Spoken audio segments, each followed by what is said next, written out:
Shalom semuanya, pemirsa Embun Surgawi yang dikasihi Tuhan. Pada saat ini saya akan membawakan satu buah kebenaran firman Tuhan yang terambil di dalam Mazmur 126 ayat 5-6 yang berbunyi, orang-orang yang menabur dengan mencucurkan air mata akan menuai dengan bersorak-sorai.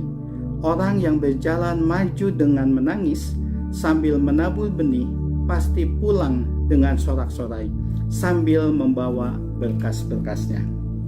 Saudara, Alkitab mengajarkan suatu saat kita akan mengalami bow. B-O-W.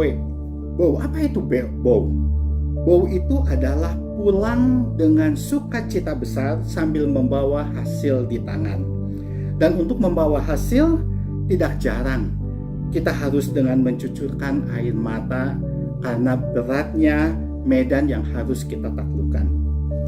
Kekristenan tidak terbingkai eksklusif dalam kehidupan yang joyful dan happiness tanpa ada masalah yang timbul. Persoalan hidup dan juga beban berat yang mewarnai proses iman Kristen, entah itu sebagai proses pematangan iman atau akibat perilaku yang salah. Orang percaya tidak kebal dari persoalan, tetapi selalu kuat untuk menghadapi persoalan. Rasul Paulus memberikan pengakuan yang sangat jujur tentang bagaimana ia kerap mencucurkan air mata di dalam pelayanannya. Kisah Rasul 20 ayat 19 mengatakan, dengan segala kerendahan hati aku melayani Tuhan. Dalam pelayanan itu aku banyak mencucurkan air mata dan banyak mengalami pencobaan dari pihak orang Yahudi yang mau membunuh aku. Kesedihan boleh saja mewarnai perjalanan iman kita, tapi pastikan dalam keadaan seberat apapun kita jangan sampai kehilangan pengharapan dan keyakinan kita kepada Yesus. Setiap tetesan air mata dalam keadaan yang berat, kita ibaratkan sedang menabur kekuatan dan pengharapan dalam hidup ini. Dan kelak kita akan menuai hasil dengan bersorak-sorai. Kita tidak sekedar menuai apa yang kita tabur, tetapi menuai sambil bersorak-sorai.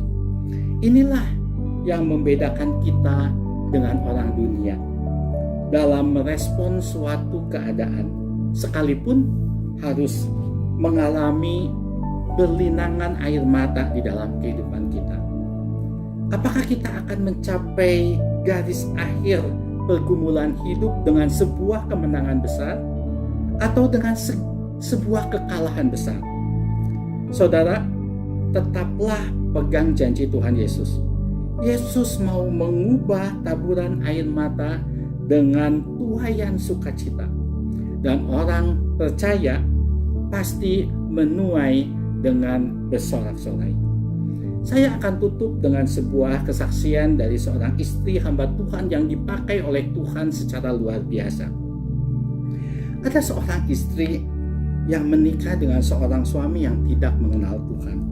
Entah mengapa ia sampai menikah dengan seseorang yang tidak mengenal Tuhan. Ia lalui kehidupannya dengan perjuangan yang sangat berat untuk memenangkan suaminya kepada Tuhan. Bahkan tidak jarang ia melalui kehidupan dengan tangisan-tangisan dan linangan air mata. Namun di tengah penderitaannya, ia terus melayani dan berbuat baik kepada suaminya. Sampai pada suatu saat, ia akan menghadiri perayaan Natal.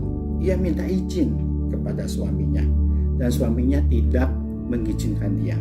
Suaminya berkata, apabila kamu berani keluar dan menghadiri Natal, maka pintu ini akan selalu tertutup bagimu. Tapi istri ini tetap keluar dan menghadiri perayaan Natal. Ketika pulang, ternyata benar, pintu rumah itu tertutup bagi dia. Ia mengetuk pintu sambil menahan cuaca yang dingin, karena pada saat itu sedang musim salju.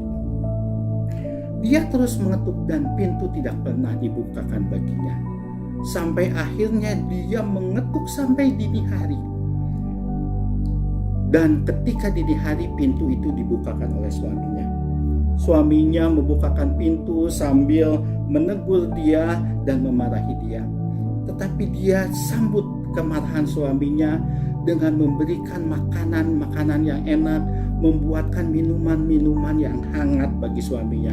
Dia tidak melawan pada suaminya, dan dia selalu memberikan kebaikan-kebaikan dari setiap teguran dari suaminya. Suaminya yang marah, akhirnya dia berkata, "Dari apa yang saya lakukan kepadamu dan dari apa yang kamu lakukan kepada saya sekarang mengerti dan menyadari siapa Allah yang kamu sembah." Saudara, akhirnya suaminya itu menjadi hamba Tuhan yang dipakai Tuhan secara luar biasa. Tangisan, linangan, air mata akan mencapai satu hasil tuaian yang bersorak-sorai untuk memuliakan Tuhan. Mari teruslah berpengharapan, berkeyakinan kepada Tuhan walaupun keadaan kita sangat berat. Amin.